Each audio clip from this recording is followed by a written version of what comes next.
अस्सलाम वालेकुम। उम्मीद करती हूँ कि अल्लाह पाक की रहमतें बरकतें आप पर बरस रही होंगी। आज जिस मसले पे मैं बात करूँगी, जिस मसले के बारे में मैं आपको एक बहुत पावरफुल वजीफ़ा बताऊँगी, और ये बहुत कॉमन इशू है, शादी ना होने का मसला। कई जगह पे ऐसे मसले हैं, आजकल जो है वो नफसा नफसी का दौर है। हर इंसान एक दूसरे से आगे निकलने की कोशिश करता है। हर किसी का अपना मसला है, किसी के पास रोज़गार नहीं है, किसी के पास घर नहीं है, किसी के पास नौकरी नहीं है, किसी के पास जो है वो सेहत नहीं है। लेकिन इन मसलों में जो एक अहम मसला है, बहुत कॉमन मसला है, वो है शादी का मसला। कि बहुत से लोगों की उम्रें निकली जा रही हैं, उनके यहाँ रिश्ते नहीं आ रहे। बहुत से ऐसे लोग हैं जिनकी रिश्ता तो आते हैं, लेकिन कहीं भी उनकी बात जो है वो नहीं बन पाती, तय नहीं हो पाती। कई लोग ऐसे हैं जहाँ पे उनका रिश्ता भी हुआ हुआ है, निकाह तक हुआ हुआ है, लेकिन रुखसती में रुकावटें आ रही हैं।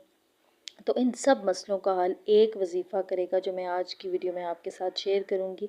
और आपका सिर्फ मुझे ये चाहिए कि आपको सिर्फ यकीन होना चाहिए, और एज़ अ मुस्लिम मुझे मालूम भी है कि हमें अपने कुरान पाक पर और अपने अल्लाह पर भरोसा भी है। तो आपने अगर अगर इस अमल को करना है, तो आपने पूरे यकीन और तवज्जो के साथ इस अमल को करना है। आपको पता है, बेदहानी जो है और आपके अमल को जो है वो ज़ाया कर देती है, खा देती है। उसका असर आपके अमल में नहीं रहता। फिर अमल करने से पहले, कोई भी वजीफ़ा करने से पहले कुछ शराइत होती हैं, अगर आप उन पे अमल करेंगे तो 100% उस वजीफ़े का जो है आपको रिज़ल्ट मिलेगा।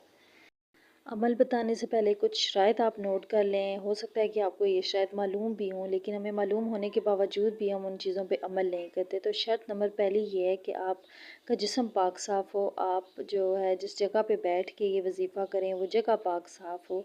और नंबर दो कि नंबर दो की जो शर्त है वो ये है कि आप एक टाइम आपका फ़िक्स होना चाहिए। ये नहीं है कि कभी आपने इशा के टाइम पढ़ लिया, कभी फजर के टाइम और कभी ज़ोहर के टाइम। तो ऐसा नहीं करें, एक टाइम फ़िक्स कर लें। पहले टाइम फ़िक्स करें जिस टाइम पे आप जो है फ़ारिग होते हैं, आपको पता होता है कि आप फ्री होते हैं, उस टाइम को आप मुकर्रर कर लें।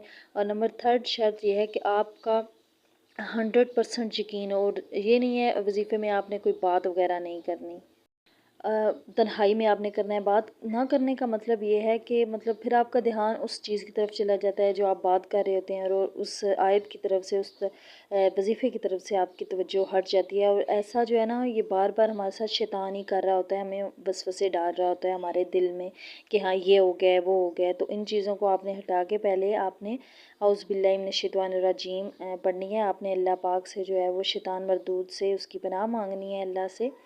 तो फिर इंशाल्लाह आपने इस वजीफ़े को शुरू करना है। हो सके तो आप जो है वो अपना लिबास पाक साफ़ सुथरा तो होएगा, लेकिन उस पर खुशबू लगा लीजिए और बैठ के। ये बहुत ही खूबसूरत आयत है, बहुत ही लाजवाब अमल है। अगर किसी की शादी ना हो रही हो, किसी जगह रिश्ता तय हो चुका हो और बार बार शादी में कोई ना कोई रुकावट पैदा हो जाती हो, कोई ना कोई ऐसा मसला हो जाता हो, या शादी में पैसे के असबाब ना बन रहे हों, या शादी की रुकावट में कोई ख़ानदान, दोनों ख़ानदानों में से कोई एक बंदा रुकावट डाल रहा हो, या आपके रिश्ते आके फिर दोबारा से पैगाम ना आता हो, तो इसके लिए ये बहुत लाजवाब अमल मैं आपको बता रही हूँ।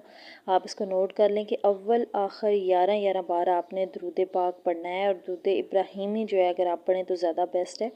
उसके दरमियान में आपने 319 मरतबा आपने ये वाली आयत पढ़नी है, बिस्मिल्लाहिर्रहमानिर्रहीम। वलाकत नस्सरकुमुल्लाहु बिबदरिम वांतुम अज़िलतु फत्तकुल्लाह लअल्लाकुम तशकुरून।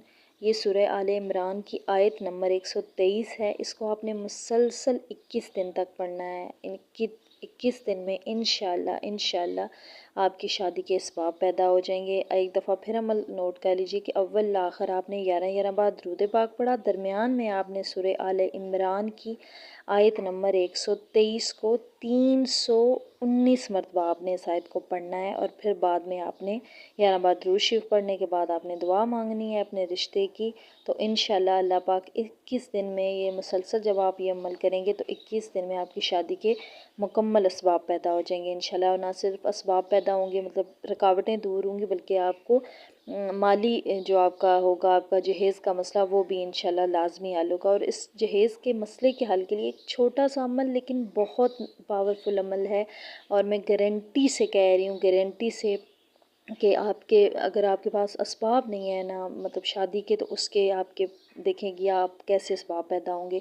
عشاء کی نماز کے بعد آپ نے 1100 مرتبہ یا متی ہو آپ نے پڑھنا ہے اول و آخر۔ آپ 3 بار 5 جتنی دفعہ آپ چاہیں درود پاک پڑھ لیں اور یہ پڑھیں، تو آپ دیکھیے گا کہ آپ کے شادی میں جو مطلب وسائل آپ کے پاس نہیں ہیں نا، تو وہ کیسے آپ کے پاس آتے ہیں، دیکھیے گا کس طرح اس کا اللہ پاک انتظام کرتے ہیں۔ تو ہمارا بس یقین ہوتا ہے، ایمان ہوتا ہے اپنے رب پر، اور ہم نے صرف عمل کرنا ہوتا ہے، اور پھر باقی اس کا صلہ تو ہمارا رب دیتا ہے۔ اور اگر آپ یقین سے اس عمل کو کریں گے نا، تو انشاءاللہ پاک آپ اس میں فائدہ پائیں گے۔ اللہ حافظ، جزاک اللہ۔